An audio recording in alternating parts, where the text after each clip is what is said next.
Map 1 and 2. Map 1 was made in 1154 CE by the Arab geographer Al-Adrisi. The section reproduced here is a detail of Indian subcontinent from his larger map of the world. मानचित्र 1 और 2 पे नज़र डालिए। मानचित्र 1 अरब भूगोल वेत्ता अल-अदरीसी ने 1154 में बनाया था। यहाँ जो नक्शा दिया गया है वह उसके द्वारा बनाए गए दुनिया के बड़े मानचित्र का एक हिस्सा है और भारतीय उपमहाद्वीप को दर्शाता है। Map 2 was made in the 1720s by a French cartographer.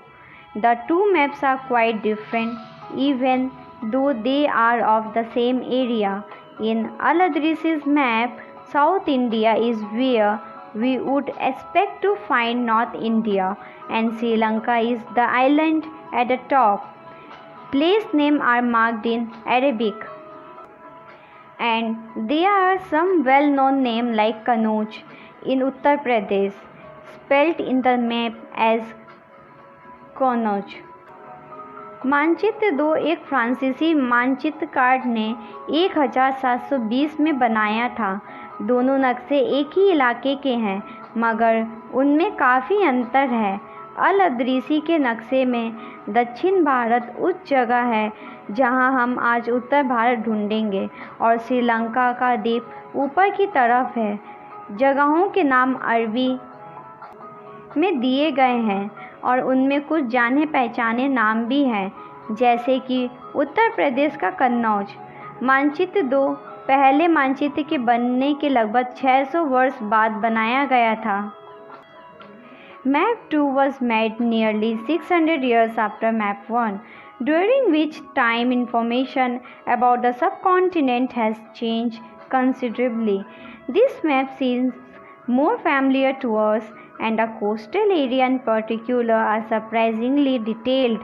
This map was used by European sailors and merchants on their voyage. इस कालावधि में उपमहाद्वीप के बारे में सूचनाएं काफ़ी बदल गई थी। यह नक्शा हमें ज़्यादा परिचित लगेगा।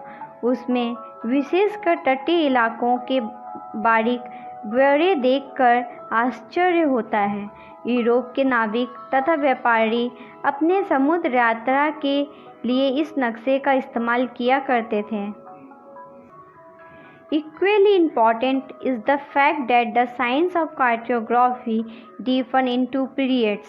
When historians read documents, maps, and texts from the past, they have to be sensitive to the different historical backgrounds, the context in which information about the past was produced. इतना ही महत्वपूर्ण एक और बात यह है कि दूसरे युग तक मानचित्र अंकन का विज्ञान भी बहुत बदल गया था। इतिहासकार जब बीते युगों के दस्तावेजों, नक्शों और लेखों का अध्ययन करते हैं तो उनके लिए उन सूचनाओं के संदर्भों का और उनकी भिन्न भिन्न ऐतिहासिक पृष्ठभूमियों का ध्यान रखना जरूरी होता है। New and old terminologies. If the context in which information is produced changes with time, what about language and meanings? Historical records exist in a variety of languages which have changed considerably over the years. Medieval Persian, for example, is different from modern Persian. The difference is not just with regard to grammar and vocabulary, the meanings of words also change over time. नई और पुरानी शब्दावली। अगर समय के साथ साथ सूचनाओं के संबंधों बदलते हैं तो भाषा और अर्थों के साथ क्या होता है? ऐतिहासिक अभिलेख कई तरह की भाषाओं में मिलते हैं और ये भाषाएं भी समय के साथ साथ बहुत बदली हैं। उदाहरण के लिए मध्ययुग की फ़ारसी आधुनिक फ़ारसी भाषा से भिन्न है। यह भिन्नता सिर्फ व्याकरण और शब्द भंडार में ही नहीं आई है, समय के साथ शब्दों का अर्थ भी बदल जाते हैं। Take the term Hindustan for example. Today we understand it as India. the modern nation state.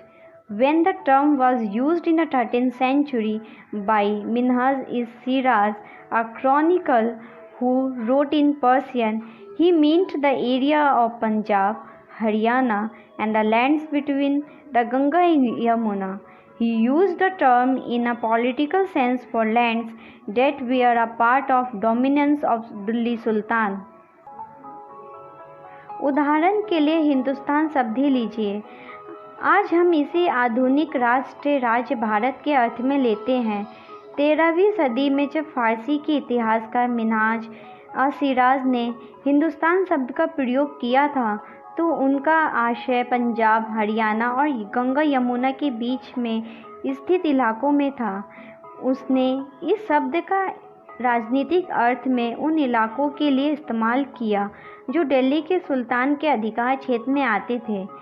सल्तनत The areas included in this term shifted with the extent of the Sultanate, but the term never included South India. By contrast, in the early 16th century, Babur used Hindustan to describe the geography, the fauna and the culture of the inhabitants of subcontinent. As we will see later in this chapter, this was somewhat similar to the way the 14th century poet Amir Khusru used the word Hind. सल्तनत के प्रसार के साथ साथ इन शब्दों के अंतर्गत आने वाले क्षेत्र भी बढ़ते गए, लेकिन हिंदुस्तान शब्द में दक्षिण भारत का समावेश कभी नहीं हुआ। इसके विपरीत 16वीं सदी के आरंभ में बाबर ने हिंदुस्तान शब्द का प्रयोग इस उपमहाद्वीप के भूगोल, पशु पक्षियों और यहाँ के निवासियों की संस्कृति का वर्णन करने के लिए किया। यह प्रयोग 14वीं सदी के कवि अमीर खुसरू द्वारा प्रयुक्त शब्द हिंद के ही कुछ समान था। While the idea of a geographical and cultural entity like India did exist, the term Hindustan did not carry the political and national meanings which we associate with it today. मगर जहाँ भारत को एक और भौगोलिक और सांस्कृतिक सत्व के रूप में पहचाना जा रहा था, वहाँ हिंदुस्तान शब्द से वे राजनीतिक और राष्ट्रीय अर्थ नहीं जुड़े थे जो आज हम जोड़ते हैं। Historians today have to be careful about the terms they use because they meant different meaning in the past. Take for example a simple term like foreigner. It is used today to mean someone who is not an Indian. In the medieval period, a foreigner was a stranger who appeared, say, in a given village, someone who was not a part of that society or culture. किसी भी शब्द का प्रयोग करने में इतिहासकारों को बहुत सावधान रहना चाहिए क्योंकि अतीत में उन शब्दों के कुछ अलग ही अर्थ थे। उदाहरण के लिए विदेशी जैसा सीधा साधा शब्द ही ले लीजिए। हमारे लिए आज इसका अर्थ होता है ऐसा व्यक्ति जो भारतीय ना हो। मध्ययुग में मानो किसी गांव में आने वाला कोई भी अनजाना व्यक्ति जो उस समाज या संस्कृति का अंग ना हो विदेशी कहलाता था। In Hindi, the term Pardesi might be used to describe such a person, and in Persian, Ajnabi. A city dweller therefore might have regarded a forest dweller as a foreigner, but two peasants living in the same village were not foreigners to each other, even though they may have had different religious or caste background.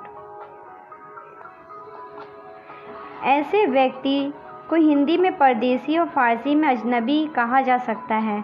इसीलिए किसी नगरवासी के लिए वनवासी विदेशी होता था, किंतु एक ही गांव में रहने वाले दो किसान अलग अलग धार्मिक या जाति परंपराओं से जुड़े होने पर भी एक दूसरे के लिए विदेशी नहीं होते थे। Your today's homework, fill in the blanks. If you have any doubt, please let us know We will try to clear your doubts in another video. अगर आपको कोई संदेह है तो कृपया करके हमें बताइए। हम अगले वीडियो में आपके संदेह को दूर करने का प्रयास करेंगे।